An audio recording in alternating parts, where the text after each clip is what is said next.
In the dry bedrock of Aswan lies a stone that was never moved, a monolith larger than anything the ancient Egyptians ever completed. Known today as the Unfinished Obelisk, it measures over 42 meters long and weighs more than 1,000 tons. Had it been raised, it would have been the tallest obelisk ever built.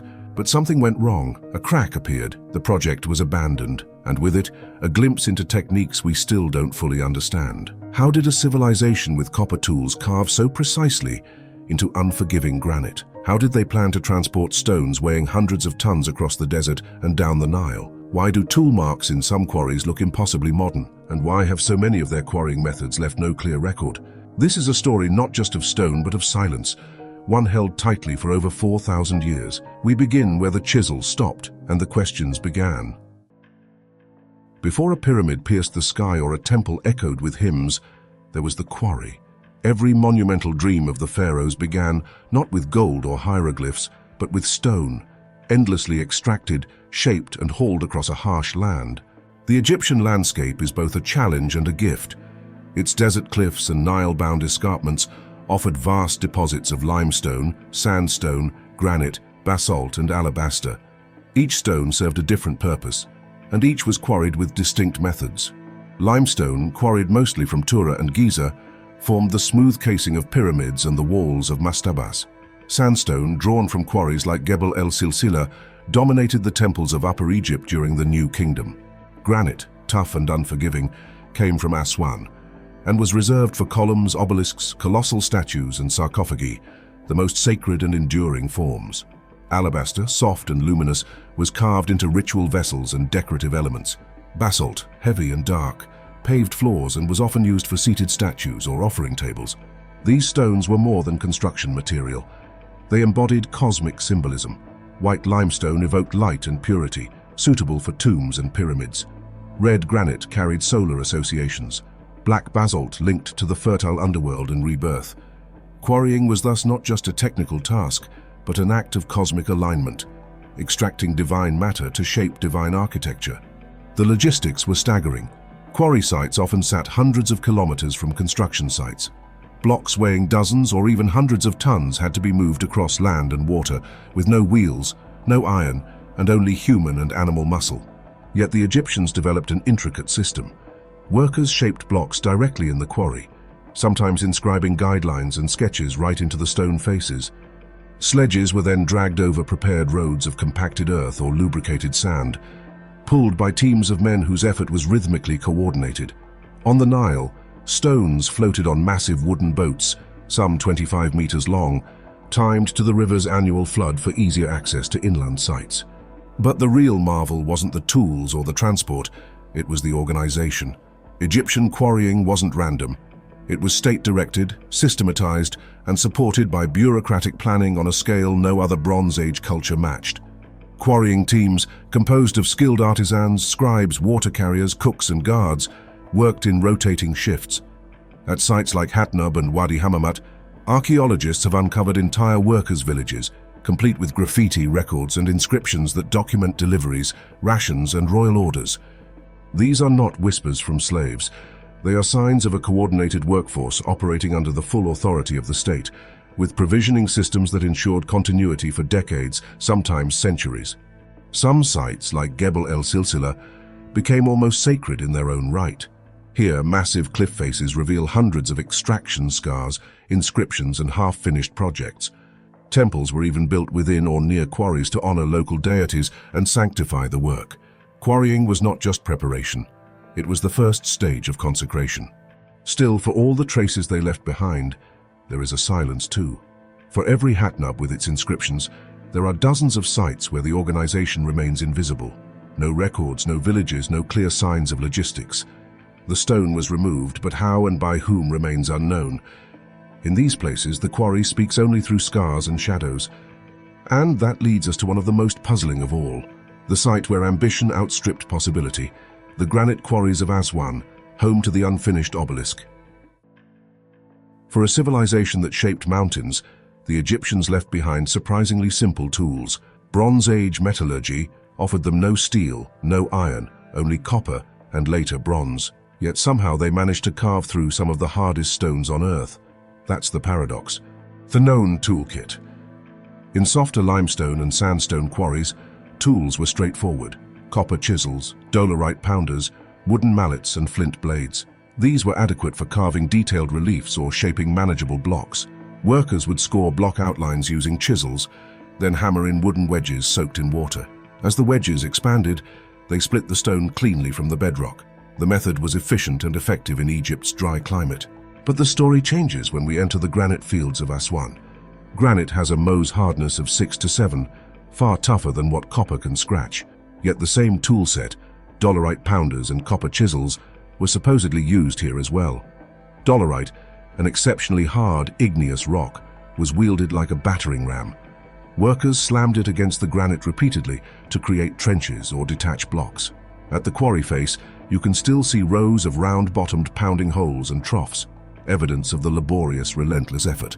But here lies the question: does the method match the outcome? Precision beyond the tools. In many places, especially on unfinished statues or sarcophagi, surfaces show an astonishing degree of smoothness. Curves are elegant, internal spaces hollowed with narrow tolerances, corners are sharp, and edges sometimes perfectly square. The sarcophagus of Khafre, carved from hard granite, has internal angles with surprising regularity.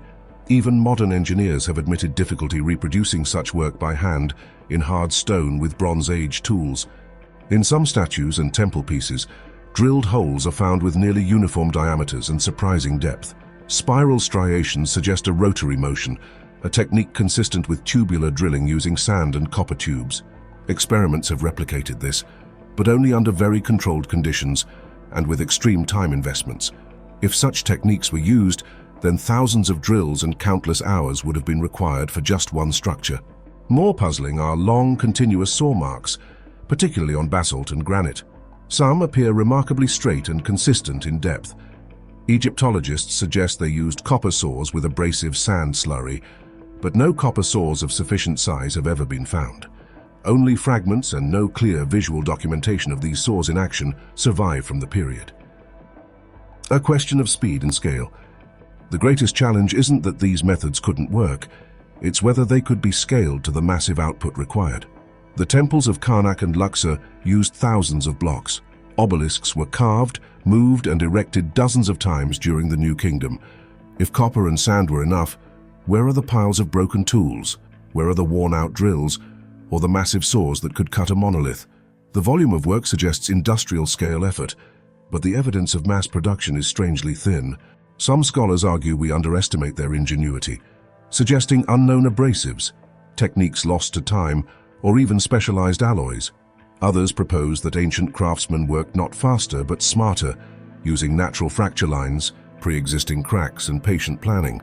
Perhaps the secrets weren't in the tools but in the strategy. Yet the paradox remains: how did simple tools leave behind such complex results?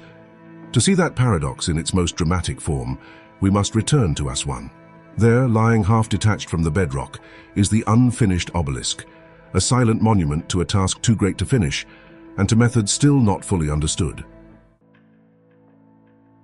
In the granite quarries of Aswan lies a project that was never completed, but perhaps reveals more than any structure ever raised. The Unfinished Obelisk remains in place, still partially attached to the bedrock, frozen mid-creation. Had it been completed, it would have stood over 42 meters tall and weighed an estimated 1,200 tons, by far the largest obelisk ancient Egypt ever conceived. But a long crack formed near its base. The workers stopped. The stone was abandoned. And yet in its incompletion lies revelation. A quarry like no other. The obelisk rests in a shallow trench, carved precisely around its sides. The granite is rose-colored and incredibly hard, yet the channels surrounding the monolith show uniform depth, consistent width, and smooth internal walls, implying systematic, possibly team-based excavation with careful planning. Along the trench floor, archaeologists have found hundreds of dolerite balls, likely used as pounding tools. Workers would have raised and dropped these heavy stones thousands of times to gradually chip away the granite. The trench also narrows beneath the obelisk, suggesting that workers were carving it from below, cutting a cradle underneath. This alone is a logistical feat. Working in tight, downward spaces with tools that must be lifted repeatedly above shoulder height, the labor would have been brutal. How they intended to lift the monolith from the bedrock without damaging it remains a mystery. No ramps or lifting pits have survived at the site. What the obelisk tells us. The unfinished obelisk offers something rare, direct physical evidence of technique in progress. Here, for once, the stone speaks plainly. It shows tool marks, outlines, and uncompleted processes frozen in time. But at the same time, it raises questions that other completed obelisks do not. How did Egyptians move similarly sized stones once freed from bedrock? The largest standing obelisk, located in the Lateran in Rome but originally from Karnak, weighs around 455 tons. Transporting such a weight from Aswan, floating it down the Nile, and erecting it upright with no counterweight cranes would seem almost impossible. Yet it was done. Not once, but many times. And yet the unfinished obelisk, though cracked, could have served as a test case for something even grander. Some scholars suggest it represents a transition in ambition, a point where quarrying met its physical limits. Others believe the crack may have come late in the process, after vast effort was already invested. If so, abandoning it would have been both a technical and symbolic failure. Was it a sacred object? Obelisks were not mere architectural features, they were solar symbols, sacred to the sun god Ra. Placing them at temple entrances was a spiritual act, marking the axis between heaven and earth. Choosing the site, the stone, and the dimensions of an obelisk was a ritual decision, not just a practical one. This adds another layer of intrigue. Why here? Why this quarry? Was the choice of site itself part of the sacred process? Some researchers have noted that the unfinished obelisk lies along natural fracture lines in the granite. Was the crack truly an accident, or the result of misjudged geological conditions? Did the Egyptians gamble on a flawed block, or were they caught by something even they couldn't predict? Legacy of a failure. Ironically, in its stillness, the unfinished obelisk may be the most informative quarry artifact in Egypt. No texts explain how obelisks were raised, no reliefs show the full transport process. But here in this trench lies a window into that hidden labor. A labor that, for once, didn't succeed. And that failure is important, because it marks the outer edge of what Egypt's quarrying systems could achieve. Beyond this stone, the techniques become even harder to trace. The ambition didn't stop, but perhaps the methods changed or were lost. What came next, however, would demand more than movement. It would test not just quarrying, but engineering on a monumental scale. The logistics of transporting hundreds of tons of stone across deserts, rivers, and cities, sometimes without leaving a single trace of the path taken. Quarrying stone was only half the battle. Once a block was freed from the bedrock, the real challenge began: moving it. Egypt's greatest monuments were often constructed far from the source of their materials. Obelisks, statues, and temple blocks, some weighing hundreds of tons, had to be dragged across rough terrain, then floated down the Nile, and finally hauled to building sites without cracking or tipping. Yet despite the scale of this effort, Egypt left behind no complete blueprint for how it was done. Sledges, sand, and sweat. The most widely accepted theory involves wooden sledges pulled by dozens or even hundreds of workers. Tomb paintings, like the famous one from the tomb of Jehuti-Hotep, show a colossal statue being dragged by a team of men, while another worker pours water onto the sand in front of the sledge. Modern experiments have shown that dampening sand can reduce friction significantly, confirming the practical brilliance of this method. But many questions remain. How were these sledges built to support uneven weight distribution without breaking? How were workers coordinated to move such masses in unison across desert surfaces? What kind of roads or paths did they use? And why do so few remain? In theory, hardened mud brick roads or compacted sand tracks may have been constructed, but few traces survive. Given the monumental volume of stone moved in Egypt over centuries, the absence of more evidence, like broken sledges, anchor points, or tool caches, feels conspicuous. River transport, the Nile Highway. Once a stone reached the Nile, it was loaded onto large wooden barges. The annual inundation played a vital role. The river swelled, expanding its reach, allowing access to deeper inland zones. During the flood season, stones could be floated from quarries like Aswan to temples in Luxor, Karnak, or even north to Giza. Ancient sources, such as inscriptions from the reign of Senusret III or Hatshepsut, mention flotillas of barges and timetables for delivering obelisks and statues.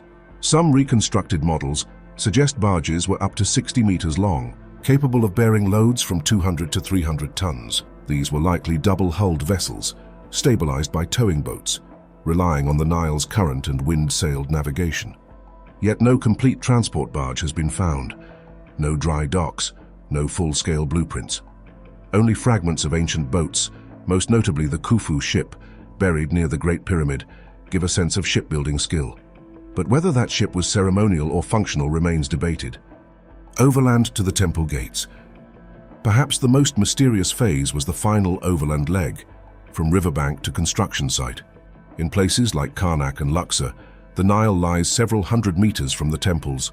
How were multi-ton blocks moved over land, often on inclined terrain?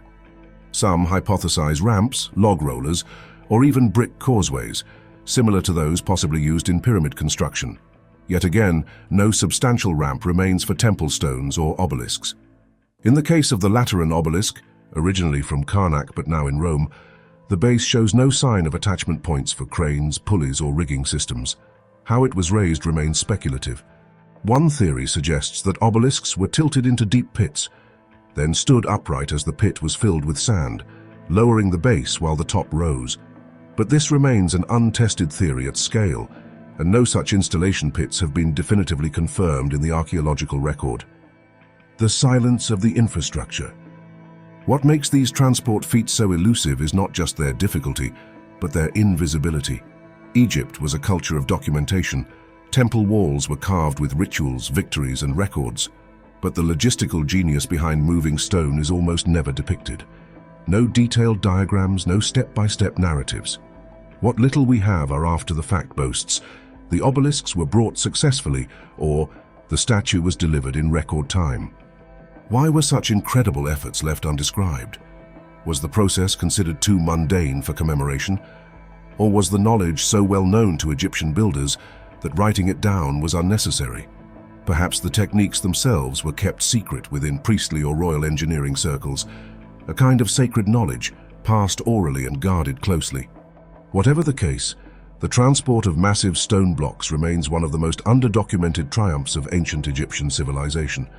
And in some quarry sites, what's most surprising is not what was taken, but what was left behind. In the next part, we turn to the ghosts of quarries, places where tools vanish, camps disappear, and techniques fade like dust in the wind. The quarries of ancient Egypt are scars in stone, some jagged and abandoned, others precise and methodical. Yet beyond the walls of these cuttings lies a deeper mystery, not in what is there, but in what is not.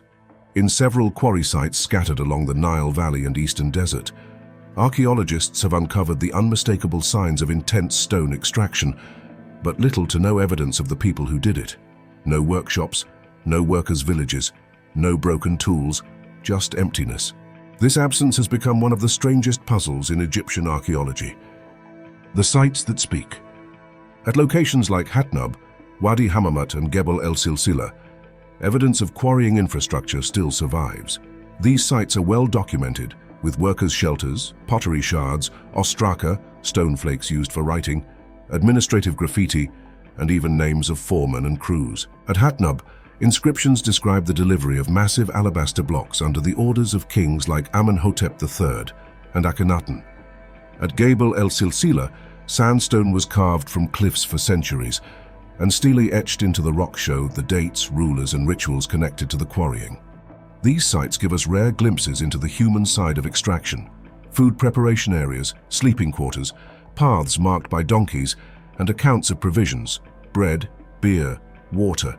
They suggest a highly organized, well-provisioned workforce, often operating under royal direction. But then, there are the other sites. The quarries that whisper nothing. Scattered across the eastern desert and along ancient trade routes are quarries with no context.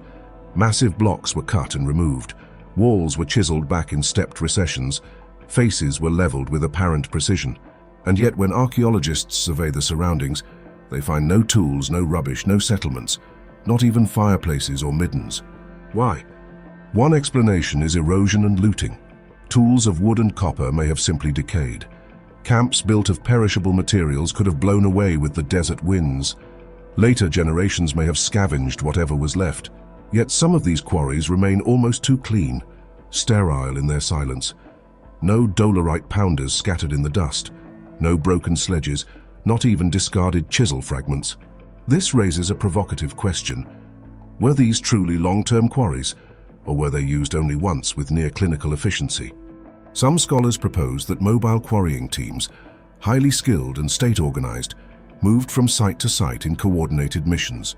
They brought their tools with them, left minimal waste, and returned to permanent depots afterward. These teams may have operated more like military units than village laborers, well-trained, highly directed, and moving quickly before the desert could swallow their traces.